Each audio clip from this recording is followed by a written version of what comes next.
Halo Sobat Dunia Seribu Besar, semoga Sobat selalu diberi kesehatan, panjang umur, dan rizki yang melimpah, amin. Sebelum masuk ke alur ceritanya, jangan lupa dukung channel ini ya dengan klik subscribe, like, komen, dan share, terima kasih. Mari kita lanjutkan perjalanan. Li Qiye, penguasa segala makhluk, tidak lebih dari setitik debu sebelum dihantam telapak tangan, hanya serangga yang mampu menunjukkan taringnya untuk sesaat. Hal ini mematahkan kepercayaan yang sudah ada sebelumnya tentang skala kekuasaan. Para leluhur kuno yang sombong, raja, dan para jenius tertinggi merasakan keputusasaan yang luar biasa. Mereka tahu bahwa mereka tidak terpecah. Meskipun demikian, mereka berpikir bahwa mereka mampu membersihkan wilayah itu selama berabad-abad. Tidaklah berlebihan jika dikatakan bahwa mereka berada di puncak. Hanya sedikit yang bisa memandang mereka dengan jijik sementara bersantai, tidak lebih dari sekadar serangga. Sayangnya, serangan telapak tangan itu menghancurkan puncak di bawah mereka dan menghancurkan impian mereka untuk menjadi yang terkuat. Tidak peduli seberapa keras mereka berjuang, mereka tidak akan pernah mampu melompat ke tingkat berikutnya, mereka akan tetap menjadi serangga. Selama jutaan tahun, beberapa makhluk yang tertidur mampu melawan penguasa Dao. Menurut pendapat mereka, saat mereka muncul, dunia akan memuja tanah yang mereka pijak karena kekuatan mereka. Sayangnya, kecemasan melanda mereka setelah melihat serangan telapak tangan itu. Shen Juntian sendiri yang merupakan penguasa Dao pada saat itu telah berubah menjadi abu. Aliran waktu Dao Sanqian juga hancur, belum lagi seluruh sekutunya. Sementara itu, telapak tangan itu melayang di udara dan membuat semua orang menyukainya. Akhirnya, telapak tangan itu menghilang dari pandangannya, tetapi sisa kekuatannya masih meneror Eight de Souls. Selesai, Li Qiye melihat sekeliling sebelum menyimpulkan. Para penonton menonton setelah melihatnya meskipun auranya tidak ada. Mereka bisa merasakan lutut mereka lemas tak terkendali. Beberapa orang berbadan tegap dan tidak berani berbicara tentang Li Qiye. Ini termasuk leluhur kuno dan keberadaan dari tempat pemakaman. Penguasa Dao berikutnya telah ditentukan. Bisik seorang cerdas yang tak tertandingi. Yah, itu tidak penting lagi. Bahkan seorang penguasa Dao tetaplah seekor serangga. Seorang kuno lainnya menanggapi. Pertempuran berakhir dengan terbunuhnya 4 penakluk dan sekutu mereka. Sebelumnya, para jenius ulung biasanya menjadi bagian dari sejarah. Prestasi dan kecemerlangan mereka akan dikenang sepanjang masa. Sayangnya, mereka yang berasal dari generasi ini akan kalah telak oleh satu serangan telapak tangan itu. Kenyataannya, keempatnya sangat hebat dan dapat mengimbangi generasi lain. Sayangnya, ini bukan masa mereka. Shen Juntian, khususnya, berdiri di atas yang lain. Momen terakhirnya adalah saat ia memasuki pintu alam penguasa Dao sebelum memperoleh buah Dao. Jurus terakhirnya, Luminous, akan membuat siapapun malu, sungguh sesuatu yang harus diingat. Sayang, semua ini tidak berarti apa-apa karena Li Qiye. Semua orang harus melakukannya dengan baik sekarang. Seorang raja tingkat atas menghela napas dan berkata, sepertinya dia satu-satunya yang menerima sementara yang lainnya hanyalah manusia biasa. Sudah saatnya berlatih lebih keras daripada fokus pada hal lain. Seorang leluhur yang berbakat membunuh ambisinya sendiri dan ingin menjalani wawasan yang terjamin. Tiba-tiba, kemacetan menjadi jauh lebih ramah. Para leluhur kuno yang sombong dan angkuh mulai berbicara sopan kepada semua orang. Mereka menyadari bahwa semut yang sukses tetaplah seekor semut. Bangsawan muda Shen, sementara itu, para wanita yang kuat mulai menangis setelah menyadari kematian. Juntian, salah satu ketakutan terburuk dalam hidup adalah mati sebelum menyadari kebesaran. Upaya keras menjadi tidak berarti. Sedangkan untuk para gadis, mereka telah melihat seorang pria hebat bernama Shen Juntian. Penampilan dan kepribadiannya yang sempurna meninggalkan kesan yang tidak menyenangkan di hati mereka. Beberapa dari mereka tidak akan pernah tertarik pada pria lain setelahnya. Ia berhasil bertahan hidup meskipun desas-desus. Meskipun menjadi seekor semut, ia tetap ingin menjadi yang paling cerdas. Shen Juntian, para wanita menggumamkan namanya, ingin mengingatnya selamanya. Pertempuran itu berdampak besar di seluruh dunia. Bahkan makhluk yang terkubur di tanah pemakaman dan tanah tua pun merasakan kekuatan telapak tangan yang mengerikan. Mereka diam-diam mengingatkan peristiwa tersebut dan bertanya-tanya tentang masa depan. Pada titik ini, semua orang dapat melihat bahwa Li Qiye tidak dapat diubah dengan batu permata tersebut. Ini adalah tak terpecahkan, yang sebenarnya, bukan kata sifat yang biasa digunakan oleh orang lain. Dia akan mampu membunuh seorang Dao Lord sejati tanpa masalah. Oleh karena itu, persaingan tidak lagi menjadi masalah. Shen Juntian adalah contohnya. Dia jelas jauh dari penguasaan Dao terkuat dan paling berpengalaman. Meskipun demikian, dia telah mencapai peringkat itu selama pertempuran. Sayangnya, Li Qiye tetap mengalahkannya dengan satu serangan telapak tangan. Bahkan, beberapa orang berspekulasi bahwa bahkan penguasa Dao terberkati atau Puresun akan tetap kalah dari Li Qiye. Mereka mampu melawan makhluk yang tertidur di tanah pemakaman, tetapi Li Qiye membawanya ke tingkat berikutnya, tidak ada yang memenuhi syarat untuk melawannya, apalagi berpikir untuk mengalahkannya. Dia menciptakan konsep baru tentang kekuatan tertanam, hanya ada dia dan kemudian semua orang. Ini mengakhiri persaingan penguasaan Dao generasi ini. Yang terkuat sepanjang sejarah, gelarnya seharusnya perdana. Gumam sebuah eksistensi kuno. Yang lain mendengarkan dan tidak mempermasalahkan klasifikasi ini. Mereka memandang berdiri di sana dan berpikir bahwa banyak tokoh sejarah yang tidak ada apa-apanya dibandingkan dengannya.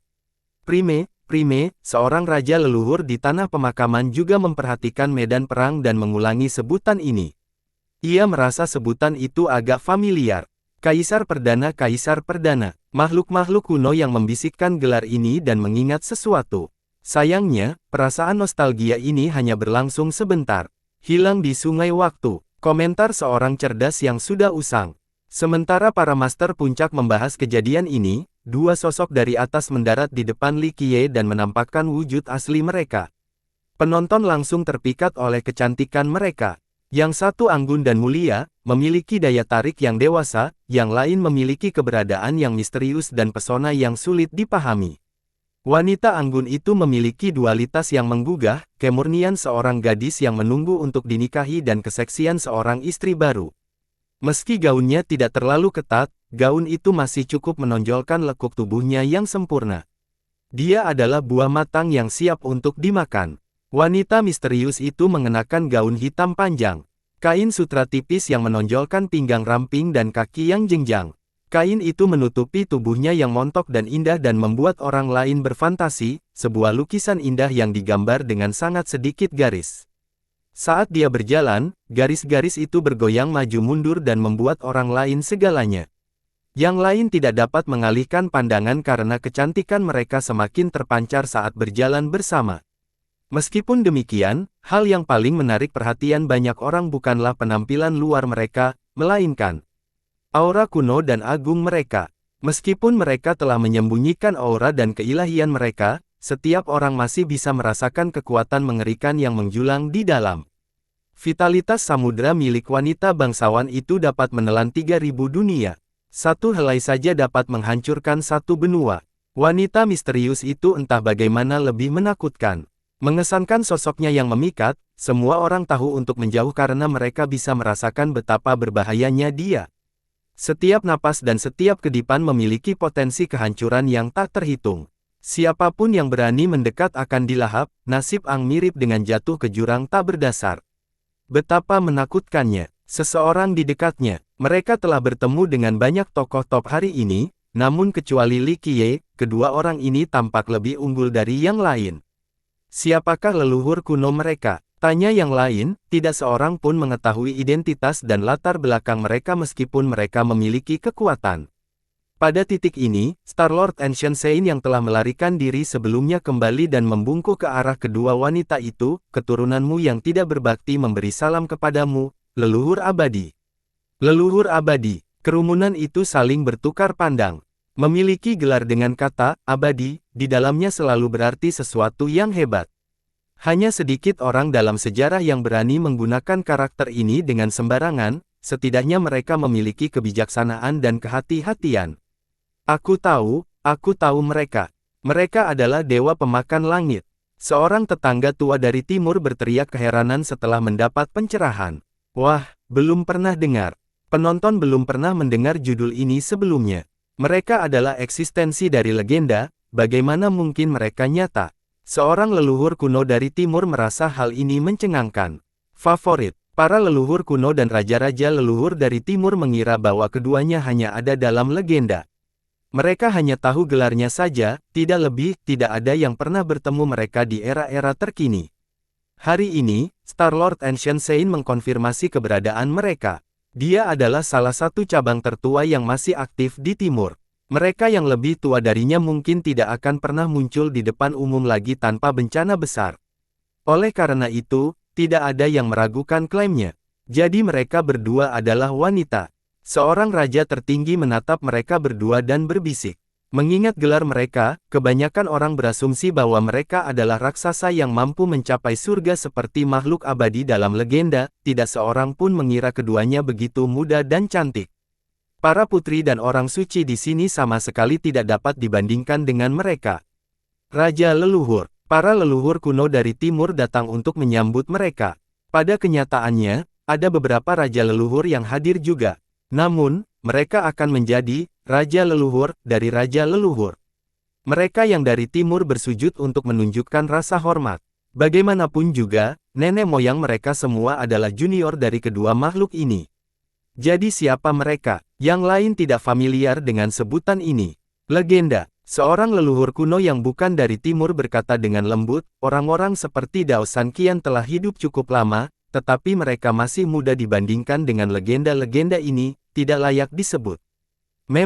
Apakah mereka berasal dari generasi penguasa Dao Puresun? Seorang leluhur bertanya, siapapun yang telah hidup selama ini pastilah orang yang perkasa. Bahkan lebih tua lagi. Leluhur kuno itu menjelaskan dengan ekspresi serius, menurut legenda timur, mereka telah ada sejak sebelum bencana besar. Oleh karena itu diketahui, latar belakang mereka sebenarnya tidak. Beberapa orang percaya bahwa klan mereka adalah pendiri wilayah saat ini. Sebelum malapetaka besar, para pendengar mendengarkan setelah mendengar ini. Dunia runtuh selama peristiwa itu. Hanya makhluk mengerikan yang berhasil bertahan hidup sehingga mereka pasti sangat kuat selama zaman sebelumnya. Itu tidak ada hubungannya dengan keberuntungan. Bertahan hidup dari malapetaka, apakah itu berarti mereka sama kuatnya dengan penguasa Dao? Tanya salah satu leluhur. Benar, terlebih lagi, mereka dikabarkan sebagai makhluk yang tak tersentuh di masa lalu, bahkan kaisar-kaisar tua mungkin tidak dapat mengalahkan mereka. Leluhur kuno itu menjawab. Para pendengar menarik napas dalam-dalam setelah mendengar ini. Sementara itu, mereka yang dari timur merasa takjub melihat leluhur mereka yang abadi. Kedua makhluk ini memiliki arti khusus di hati mereka. Menurut catatan mereka, kelompok yang terdiri dari kedua wanita ini membantu menyelamatkan klan kuno di timur selama bencana. Mereka memimpin para penyelidik setelahnya, dan berkontribusi pada keberhasilan di masa mendatang. Entah kenapa kemudian, mereka tiba-tiba menghilang. Bahkan klan mereka sendiri tidak tahu kemana mereka pergi atau mengapa. Kepergian mereka yang tiba-tiba membuat keturunan mereka berpikir bahwa mereka bukan lagi bagian dari dunia. Jadi, inilah Dewa Agung Pemakan Langit kita. Leluhur Timur berkata dengan kagum. Tidak, ada sesuatu yang perlu diperhatikan di sini. Seorang leluhur menuliskannya, yang satu adalah Pemakan Langit, yang satunya adalah Dewa Agung. Sebenarnya itu adalah Grand Immortal Pemakan Langit. Begitu ya, kata leluhur lainnya. Jadi ternyata kedua gelar wanita ini dijumlahkan. Yang mana yang Grand Immortal dan yang mana yang Pemakan Langit? Woodman bertanya pelan pada teman-temannya. Yang bercadar adalah sang Pemakan Langit. Kata pedang murni. Set, hati-hati, jangan banyak bicara, Xiao Yan memperingatkan. Di antara mereka berempat, Xiao Yan dekat dengan kedua cabang wanita itu. Mereka dulunya berasal dari garis keturunan yang sama. Kedua wanita itu berdiri di hadapan Li Qiye dan memimpin kepala. Wanita bangsawan itu berkata, bangsawan muda, sungguh merupakan berkah dari 3 kehidupan untuk bertemu denganmu lagi, aku merasa terhormat. Senang bertemu denganmu lagi, bangsawan muda. Suara yang selainnya lagi memikat dan dapat memikat siapapun yang mendengarnya. Hal ini mengejutkan banyak orang karena para leluhur dan raja kuno telah bersujud di hadapan mereka. Sekarang, mereka memanggil Li Qiye sebagai bangsawan muda dan bertindak seolah-olah mereka adalah pembantunya. Namun, mereka berpikir lagi dan teringat bahwa Li Qiye adalah orang yang dapat membunuh penguasa Dao tanpa masalah. Orang lain tidak memiliki hak istimewa untuk berdiri sedekat ini dengannya. Lama tak berjumpa, nona-nona cantik. Li Qiye menunjukkan senyum tulus yang langka. Dewa Agung Pemakan Langit hanyalah gelar baru. Mereka adalah Liu Ruyan dari Pemakan Jahat dan Zhuo Jianxi dari Mata Air Suci. Mereka masih tetap cantik seperti sebelumnya, bahkan setelah satu zaman. Satu-satunya perbedaan adalah aura baru mereka yang tak terkalahkan, jauh melampaui diri mereka di masa lalu. Bagaimanapun, mereka adalah para jenius ulung yang mendapatkan kekayaan besar, mencerminkan mereka pun meroket setelahnya. Kau masih terlihat sama, bangsawan muda. Zhuo Jianxi menjadi sentimental. Orang-orang datang dan pergi dari masa ke masa. Mereka tidak pernah menyangka akan bertemu Li Qiye lagi. Sementara itu, para leluhur dan raja tidak berani mengeluarkan suara keras selama percakapan ini. Bam! Sesuatu dari langit menghancurkan lubang besar dari tanah dan menghentikan mereka. Semua orang menoleh dan menyadari bahwa sosok itu tak lain adalah gadis yang pernah bertarung melawan Enveloping dan Raja Enam Dao sebelumnya. Apa? Mereka terkejut melihat keadaannya yang sudah membaik. Apakah kedua raja itu mati? Seorang raja dewa berteriak kepadanya, menyiratkan bahwa gadis itu cukup kuat untuk membunuh mereka. Mereka adalah puncak dunia ini, jadi jika ini benar, siapa yang mampu mengalahkannya selain Li Qiye? Tidak. Seorang raja kuno yang mengamati pertempuran itu berkata, mereka segera mundur setelah dimulainya pertempuran Li Qiye. Jadi ternyata kedua raja itu tertekan saat Li Qiye menciptakan telapak tangan itu meskipun mereka berada pada dimensi yang berbeda. Mereka tak lagi memedulikan pertarungan dengan Xiao Xuan dan malah melakukan segala cara untuk melarikan diri, meninggalkan para penakluk. Shen Juntian ingin bertarung sampai mati, jadi Enveloping Monarch bertahan. Sedangkan Six Dao Monarch, dia tidak ingin mempertaruhkan nyawanya demi kaisar muda. Bagaimanapun, Six Dao menganggap hidupnya jauh lebih berharga daripada kaisar muda itu. Pertama, kekalahan sang kaisar muda sudah tidak dapat dihindari sehingga ia tidak dapat menjadi penguasa Dao. Akibatnya, nilainya berkurang. Pertarungan itu belum sepenuhnya terselesaikan, tetapi itu tidak masalah. Gadis itu telah membuktikan dirinya unik di dunia berpikir. Berapa banyak lagi monster yang akan muncul? Seorang penonton bertanya-tanya. Biasanya, Enveloping Monarch sudah tak tersentuh. Six Dao Monarch bahkan lebih langka lagi. Sekarang, seorang gadis yang bisa melawan mereka berdua muncul entah dari mana. Berikutnya muncul dua leluhur abadi, legenda dari sejarah. Namun, mereka masih terbatas pada skala kekuatan lama, yaitu skala di mana seorang penguasa Dao berada di puncak. Li Qiye menghancurkannya setelah menggunakan serangan telapak tangan dan merebut supremasi. Semua guru ini merasa tidak berarti saat berdiri di hadapan Li Qiye. Itu kamu. Xiao Xuan kembali dan tampak agresif terhadap kedua wanita itu. Adik kecil, jangan terlalu jahat. Liu Ruyan tersenyum dan berkata. Xiao Xuan tidak terpikat oleh senyum menawannya dan tetap menatap tajam. Dua orang lainnya tidak disetujui karena mereka berasal dari generasi yang sama. Ayo pergi. Li Qiye terkekeh dan pergi. Kedua wanita itu diikuti sementara Xiao Xuan mengerutkan kening sekali sebelum melakukan hal yang sama. Daois, Jian Ming, dan Kaisar juga ikut serta, tetapi mereka tahu untuk menjaga jarak. Sekuat apapun Kaisar, ia hanya seekor semut jika dibandingkan dengan wanita ketiga itu, apalagi Li Qiye. Hal ini bahkan lebih berlaku bagi kedua junior itu.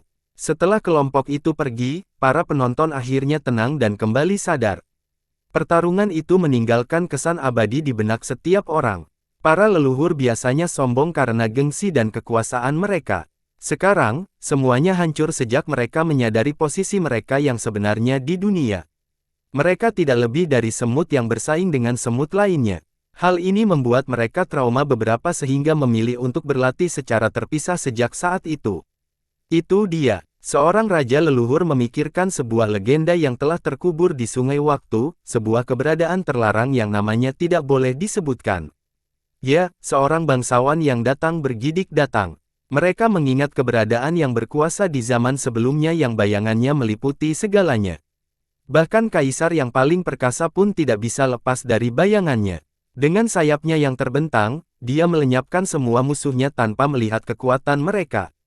Dia telah kembali. Makhluk mengerikan di Desolate Wild mengenali Li Qiye. Dia yakin teman-temannya juga mengenalinya. Kembalinya Li Qiye sama sekali bukan kabar baik. Ini bisa menjadi awal bencana bagi mereka. Penguasa sejati dapat meninggalkan jejak yang tak terhapuskan hanya dengan berjalan-jalan. Hal ini berlaku bagi kelompok 4 orang saat ini, meninggalkan jejak kaki saat mereka bersantai tanpa menyembunyikan keilahian mereka. Kelompok Tao itu ikut serta tetapi tetap menjaga jarak.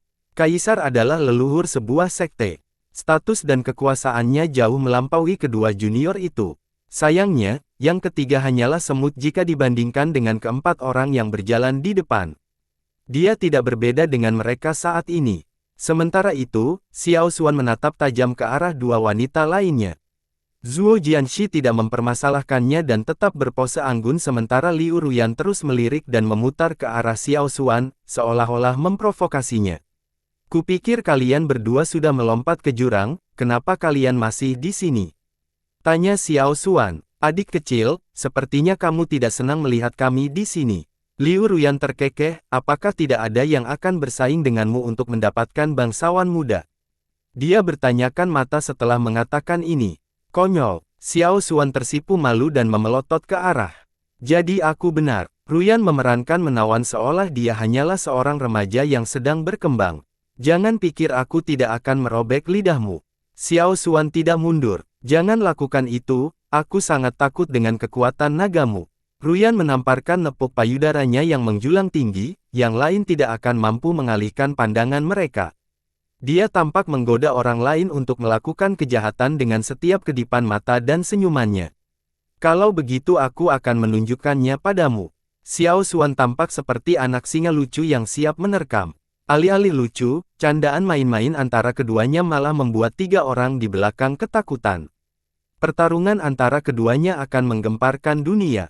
Mereka harus menjaga jarak aman. Zhuo Jianxi melirik Xiao Xuan dan berkata, Raja Naga, kamu berbeda dari sebelumnya. Aku masih ingat penampilanmu yang menakjubkan di lautan itu sebelumnya.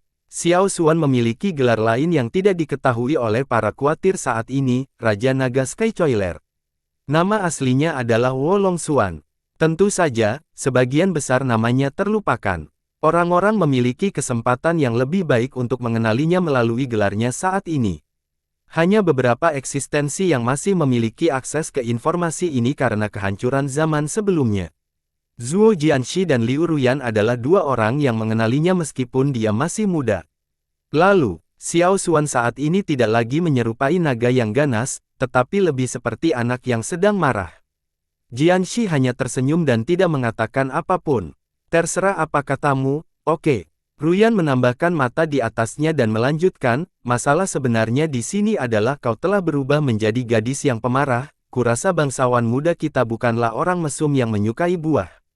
Kemarahan Xiao Xuan semakin memuncak karena kepribadian dan sosoknya baru saja dikritik. Ruyan menyebut buah kecil, meskipun ia tahu betul bahwa orang lain akan menggambarkan mereka berdua sebagai buah matang, yang siap untuk diambil. Kau mau berkelahi? Xiao Xuan memerah karena marah.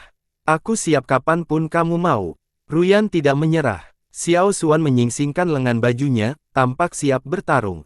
Dia dulunya juga sangat cantik, tidak kalah dari Ruyan secara estetika. Sayangnya, kepribadian dan bentuk tubuhnya berubah seiring dengan perubahan itu. Baiklah, jangan banyak berdiskusi lagi. Li Qiye mengulurkan tangannya dan menyelesaikan pembicaraan mereka. Keduanya langsung patuh. Ruyan berhenti berpose provokatif dan kembali ke nada bicara yang biasa, kenapa kamu berubah menjadi gadis kecil? Bukan urusanmu. Xiao Xuan mengerutkan kening. Ingatanmu sudah kembali. Li Qiye tersenyum. Gadis galak itu agak patuh pada Li Qiye. Dia mengangguk dan mendesah, jelas merasa sedih tentang kejadian itu. Desahan itu tidak terlihat benar datangnya dari seorang gadis seperti dia.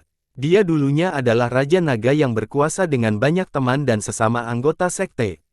Sekarang semuanya telah pergi. Ruyan dan Jianxi pernah mengalami hal serupa. Meskipun demikian, sekte-sekte mereka masih ada dan yang terpenting, mereka masih saling memiliki. Xiao Xuan telah lama menyendiri di jalan daunnya. Baru-baru ini, dia memasuki dimensi yang telah dipersiapkan di masa lalu dan mendapatkan kembali ingatan dan warisannya.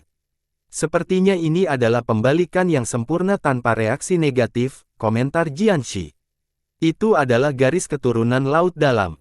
Li Qiye berkata, cabangnya sangat kuno dan atavismenya memberikan kembali darah sejati untuk pembalikan ini. Dia akan jauh lebih kuat saat tumbuh dewasa kali ini. Bukankah ini pada dasarnya adalah kelahiran kembali? Ruyan menjadi penasaran, bagaimana kamu mendapatkan kembali ingatanmu? Aku tidak akan melakukan penyesuaian. Xiao Xuan di dalamnya. Biar aku tebak. Ruyan tersenyum, kamu menggunakan metode khusus untuk menyimpan ingatanmu dan metode lain untuk menyegel tubuhmu, meninggalkan cukup banyak petunjuk untuk mendapatkan kembali ingatan itu nanti. Xiao Xuan secara tidak langsung mengakui bahwa Ruyan benar. Sungguh garis keturunan yang ajaib, 2 nyawa. Puji Jianxi, para master tingkat atas menginginkan kelahiran kembali, tetapi ini terbukti mustahil. Sayangnya, garis keturunan Xiao Xuan istimewa dan terlebih lagi, ini bukanlah kelahiran kembali yang sebenarnya. Dalam arti tertentu, masalahnya lebih baik karena dia cukup kuat untuk mempersiapkan pemulihan ingatan. Ini bukan sekadar perubahan dalam hal penampilan. Dia benar-benar berubah kembali menjadi anak-anak, sehingga memiliki kepribadian baru. Pertumbuhan mentalnya tidak akan berbeda dari orang lain. Garis keturunan yang menantang surga ini tergolong langka dan telah hilang selama berabad-abad, tidak terbatas pada satu pembalikan saja. Ia berasal dari kedalaman laut dan telah punah. Entah bagaimana ia berhasil membangunnya miliaran tahun kemudian. Ini tidak berarti semuanya baik-baik saja. Dia ingat siapa dirinya dulu, seorang Raja Naga yang kuat yang bertindak dengan bijaksana. Sekarang, dia mempertahankan kekuatannya, menghancurkannya, dan bahkan mendapatkan kembali ingatannya. Ini tidak berarti bahwa dia adalah dirinya yang dulu. Wolongxuan yang anggun dan bijaksana tidak ada lagi. Aku rasa tidak ada garis keturunan yang lebih baik dari ini, kata Jianxi karena Wolongxuan memiliki akses ke sesuatu yang tidak dimiliki orang lain, bahkan kaisar dan penguasa Dao. Fisik abadimu juga sangat mengesankan. Li Qiye tersenyum. Keduanya memiliki akses ke seni tubuh abadi. Awalnya, mereka menggunakan versi yang ditemukan di sekte masing-masing. Kemudian, Li Qiye membimbing mereka dan memberi mereka versi yang lebih unggul. Mereka memperoleh tubuh yang sangat mirip dengan yang diciptakan oleh kitab suci. Setelah melalui berbagai era dan polesan berulang, fisik mereka mendekati kesempurnaan. Di masa lalu, fisik abadi yang sempurna dapat melawan kaisar abadi. Beberapa orang pernah menang sebelumnya. Saat ini, fisik mereka telah mencapai puncak kesempurnaan. Perlu diingat bahwa mengolah tubuh ini cukup sulit. Para jenius yang hebat mungkin dapat mencapai kesempurnaan yang luar biasa, tetapi ketidaksempurnaan dan kekurangan tetap ada selama proses tersebut. Heaven Devourer Evil Fisik dan Secret Spring Fisik memungkinkan penggunanya menjadi tak terkalahkan. Kami mengundang budi kamu, bangsawan muda. Jianxi membungkuk dalam-dalam. Tidak, pencapaianmu berasal dari usahamu sendiri. Aku hanya memperbaiki beberapa kesalahan, kata Li Qiye. Apakah ada hal lain yang bisa kita lakukan dengan lebih baik? Ruyan bertanya dengan genit, mencoba memikatnya. Sungguh menjijikkan. Wolongxuan berkata dengan nada menghina, mengira Ruyan sedang mencoba merayu Li Qiye. Jangan cemburu, Raja Naga yang manis. Kamu tidak akan mampu melakukan ini mengingat bentuk tubuhmu saat ini. Ruyan meliriknya dan mengejek. Mungkin aku harus mematahkan beberapa tulang. Kita lihat apakah kau bisa menyatakan manis setelah ini. Longxuan mengancam. Ruyan memanfaatkan kesempatan ini untuk menamparkan dadanya yang naik turun lagi dan berkata, aku ingin tahu apakah kau bisa mematahkan tulangku, Raja Naga. Longxuan memang kuat, tapi Ruyan juga tidak kalah. Hasil pertarungan mereka tidak jelas. Rubah betina. Longxuan menggertakkan giginya. Terima kasih atas pujiannya. Kamu harus menarik untuk menjadi seorang Vixen. Ruyan terkekeh. Longxuan sebelumnya tidak mau terlibat dalam bentrokan yang tidak masuk akal. Sayangnya, dia sedang marah sekarang dan tidak bisa bercanda. Jianxi, di sisi lain, fokus pada urusan resmi, bangsawan muda, apakah pemecah rekor kita masih bisa ditingkatkan? Kita telah mencapai kemacetan untuk waktu yang lama sekarang. Keanggunan dan kedewasaannya yang anggun membuatnya sama menariknya dengan Ruyan. Keduanya hanya memiliki gaya yang berbeda. Li Qiye menggelengkan kepalanya dan berkata, kalian berdua telah melakukan pekerjaan yang hebat dengan fisik kalian, tidak berlebihan jika menyebut sempurna. Tapi masih ada ruang untuk perbaikan di matamu, bangsawan muda. Jianxi menatapnya dengan penuh harap. Longxuan tampak posesif terhadap Li Qiye dan bersinar setelah melihat ekspresi Jianxi. Alam baru membutuhkan kesempatan yang tak tertandingi. Ini agak sulit saat berada di dunia ini, kata Li Qiye. Lalu apa yang harus kita lakukan, bangsawan muda? Tanya Ruyan. Sulit untuk menyatakan, aku tidak yakin ada kesempatan seperti itu untuk meningkatkan fisikmu di sini. Prestasimu saat ini sudah menakjubkan dan langka.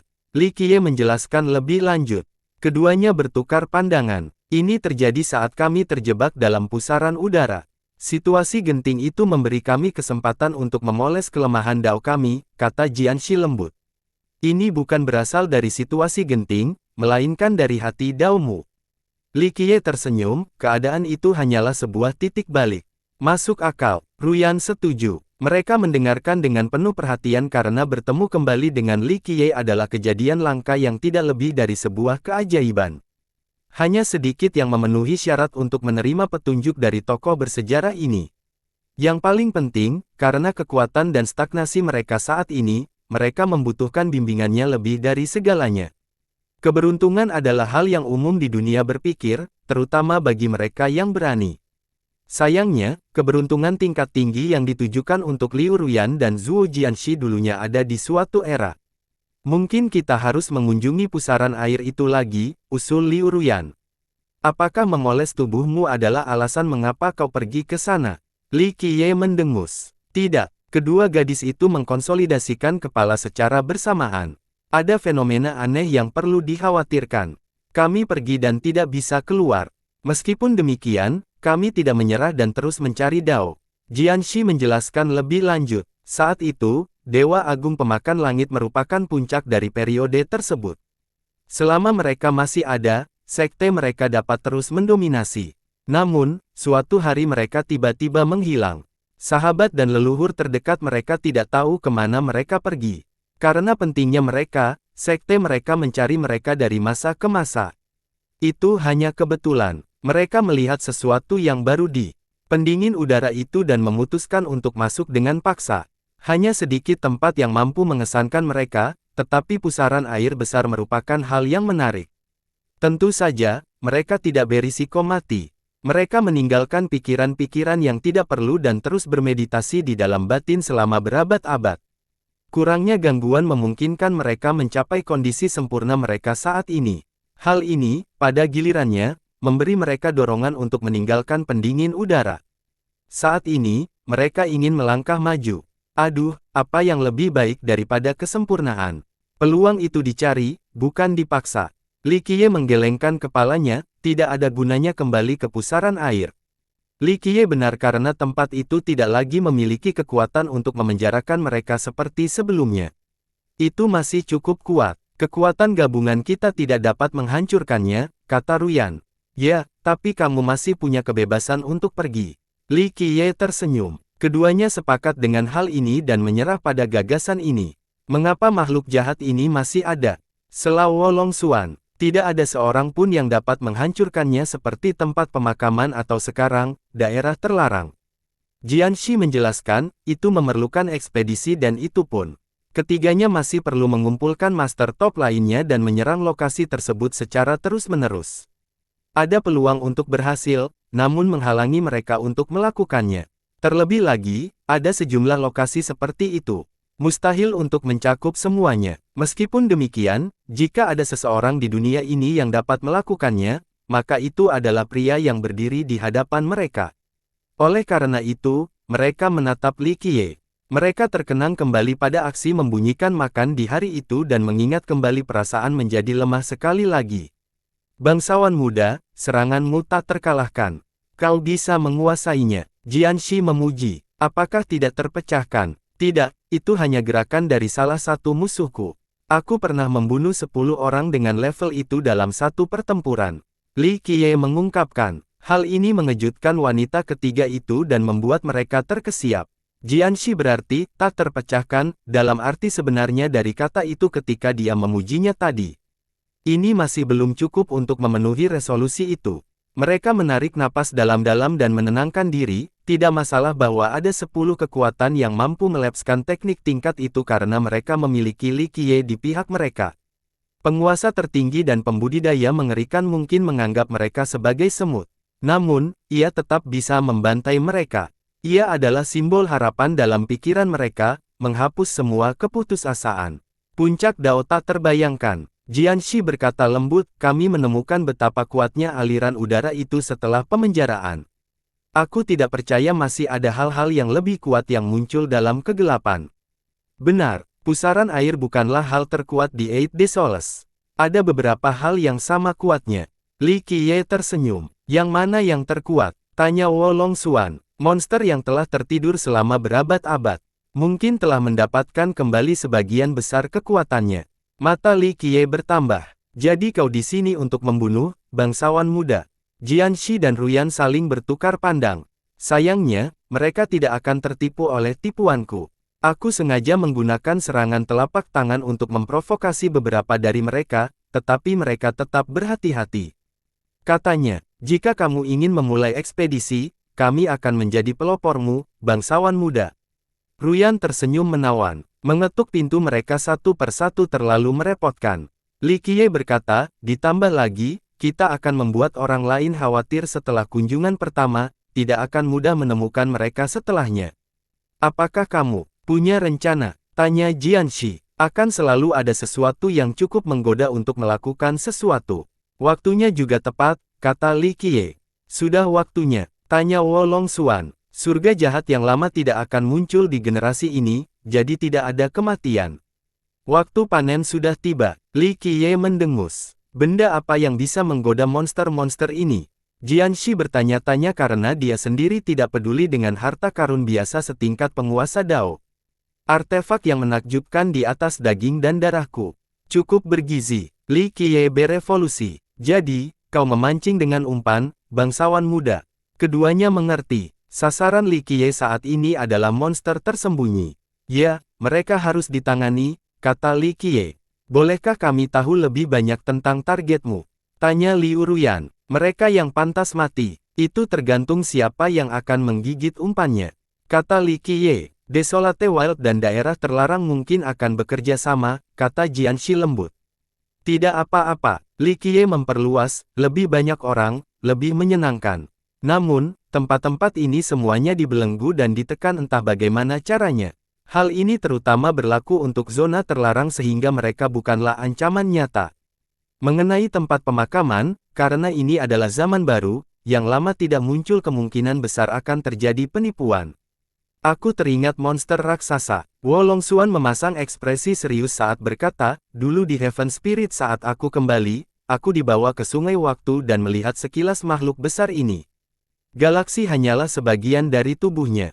Aku tahu apa maksudmu. Li Qiye menguraikan, seperti yang kukatakan sebelumnya, ada ikatan yang terpasang. Beberapa bahkan mengalami malapetaka atau musnah saat mereka dalam kondisi lemah. Meskipun demikian, beberapa ikan telah lolos dari jaring dan memulihkan diri saat bersembunyi di dunia kita. Begitu juga, wanita ketiga itu menarik napas dalam-dalam. Mereka sudah mempunyai gambaran umum tentang rahasia ini sebelumnya. Saat ini, para pembudidaya menikmati kedamaian di Eight Desoles. Meskipun ada perang, hal itu masih merupakan zaman kemakmuran. Mereka tidak tahu bahwa ada makhluk mengerikan yang sedang tidur dan dapat bangun kapan saja dan menghidupkan segalanya. Mereka tidak lebih dari sekadar kumpulan daging yang dimaksudkan untuk dikonsumsi. Tentu saja, ada berbagai kekuatan yang menahan mereka sepanjang waktu, memaksa mereka untuk tertidur. Saat mereka bisa bergerak lagi, itu akan menjadi tanda berakhirnya dunia. Li Qiye tidak pernah memberitahu ketiganya tentang hal ini sebelumnya karena hal itu di luar kemampuan mereka. Sekarang, mereka akhirnya memenuhi syarat untuk berbicara tentang masalah ini, setelah sebelumnya mengetahui beberapa petunjuk. Para pengamat biasa akan berasumsi bahwa ini hanyalah desas-desus dan spekulasi belaka karena mereka tidak mungkin membayangkan kekuatan yang lebih tinggi. Makhluk-makhluk ini dibelenggu atau disegel, apakah umpanmu cukup, bangsawan muda? Tanya Jianxi. Kelemahan paling fatal di dunia adalah keserakahan. Keserakahan bisa lebih merusak daripada bencana alam, kata Li Qiye. Dia berhenti sejenak sebelum berkata kepada mereka, apa yang disebut malapetaka besar itu bermula dari keserakahan. Sebagian orang akan berpikir bahwa mereka memiliki kendali penuh dan akan menang, merekalah yang akan bergerak lebih dulu. Gadis-gadis itu mengikuti sebelumnya jadi ketika mereka melihat seringai di wajahnya, mereka tahu bahwa pertarungan berdarah tidak dapat dihindari. Tentu saja, yang memukul dan dihajar bukanlah Li Qiye. Ada yang bisa kami bantu, bangsawan muda? Ruyan dan Jianxi membungkuk untuk bertanya. Sudah waktunya bagi mereka untuk berkontribusi. Saat hujan, pakaian harus dibawa kembali ke dalam. Li Qiye berkata, ini akan menjadi pertempuran yang dahsyat. Kami mengerti dan akan melakukan bagian kami. Kami akan pergi kalau begitu. Keduanya membungkuk dan segera pergi tanpa membuang waktu. Bagaimana denganku? Wo Longxuan menjadi bingung. Punya rencana. Li Qiye menatapnya. Dia membekukan kepalanya sambil memikirkan dan menenangkan kepalanya. Dia menggigit bibirnya dengan polos, tidak tahu gadis harus berbuat apa karena dia hanyalah seorang kecil, sendirian di dunia ini karena proses pembalikan. Pertarungan yang akan datang tidak mempengaruhinya karena dia tidak perlu melindungi siapapun atau melakukan apapun demi dunia. Semuanya bisa hancur berantakan dan dia tidak akan peduli. Ini adalah suasana hatinya saat ini. Jalan menuju Jalan Agung seringkali ditempuh dengan kesendirian. Kali ini dia berbicara dengan serius, kamu telah melangkah lebih jauh dari siapapun, bagaimana kamu bisa terus maju dalam kesendirian? Ingatlah dunia dan cintalah seperti sebelumnya. Jawab Li Qiye. Dia diam-diam memikirkan pendapatnya dan akhirnya berkata, hati Daomu bukanlah sesuatu yang bisa kami peroleh. Ada banyak sekali jenius dan guru besar dalam sejarah. Sayangnya, sebagian besar dari mereka jatuh ke dalam kegelapan dan dengan sukarela memperbarui dunia. Mengapa demikian? Kenapa? Dia menjadi penasaran. Karena mata mereka tidak melihat apapun di dunia kecuali diri mereka sendiri. Li Qiye menatapnya sambil berbicara. Ini tepat sasaran karena dia mengulanginya setelahnya. Ini memang perasaannya saat ini, tidak peduli dengan orang lain. Jadi bagaimana jika miliaran atau triliunan orang meninggal dalam suatu bencana? Sambil berdiri di puncak dan melihat ke bawah, dia menjadi orang luar, penonton yang tidak berperasaan. Tidak ikut-ikutan dan membakar berarti hati Daonya sudah kuat, apalagi bertindak sebagai penyelamat. Favorit. Wo Longxuan berpikir tentang bagaimana semua orang menambahkan kelahiran kembali yang dialaminya. Lagi pula, tidak ada yang ingin mati setelah mencapai puncak kehidupan. Sayangnya, metode yang digunakan terbatas dan lambat diluncurkan tidak efektif, belum lagi rantai yang dikenakan. Garis keturunannya merupakan garis keturunannya. Dia berhasil mendapatkan kehidupan lain selain mempertahankan kekebalan dan mengingat masa lalunya. Tentu saja, ini tidak sepenuhnya menyenangkan karena dia mendapati dirinya sendirian. Orang-orang yang dikenalnya telah kembali ke bumi bersama dengan sektenya. Dunia itu luas tetapi penghuninya tidak bisa lagi memasuki mata atau jantungnya. Hidup lagi sepertinya tidak menyenangkan. Dia mendesah sentimental, mengungkapkan kesedihannya yang sudah berlangsung lama. Semuanya ada harganya. Seseorang harus melepaskan emosinya untuk menjadi abadi. Kata Li Qiye, siapa yang bisa tidak punya emosi tapi tidak menyerah? Jawabnya, dia menyadari mengapa beberapa orang penting memilih hidup menyendiri setelah sekian lama. Hal ini disebabkan karena mereka tidak memiliki dunia nyata, hanya melihatnya sebagai sesuatu yang berpotensi bermanfaat di masa depan. Itu tergantung pada hati Dao dan aspirasi awal mereka. Jalan Dao itu panjang, tapi jangan lupakan apa yang telah Anda cari. Jika tidak, Dao Anda tidak ada artinya karena Anda bukan lagi diri Anda sendiri. Kata Li Qiye. Ya, Wo Longxuan berkata dengan lembut dan menatap, mungkin aku seharusnya tidak mendapatkan kembali ingatanku dan memulai dari awal. Dia bisa saja memisahkan kehidupan barunya dari kehidupan sebelumnya sepenuhnya dan memulai hidup baru sebagai seorang gadis muda. Sayangnya, pilihannya membuatnya terasa sangat kesepian. Jika kamu harus kembali ke keputusan itu, apakah kamu bersedia melepaskan semuanya?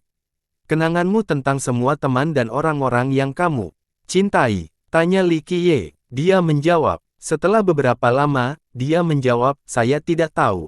Mungkin aku hanya tidak ingin meninggalkan dunia ini dan semua isinya, itulah mengapa aku memilih kelahiran kembali. Ya, kedamaian dan cintalah seperti sebelumnya. Dia utamanya dan emosional menjadi. Mungkin ini awalnya dimaksudkan untuk hidup lebih lama. Itulah mengapa tidak ada salahnya bagimu untuk mendapatkan kembali ingatanmu. Kamu mungkin sama, tetapi kamu masih mengingat prestasimu dan mengapa kamu berusaha keras. Ia berhenti sejenak dan berkata, kenangan ini hangatmu untuk tidak melupakan alasan keberadaanmu. Saat kau melupakannya, dunia akan menjadi tidak berarti dan kau akan jatuh ke dalam kegelapan. Dia pikir dia benar. Di sini dan sekarang, dunia tidak lagi ada di sekitarnya.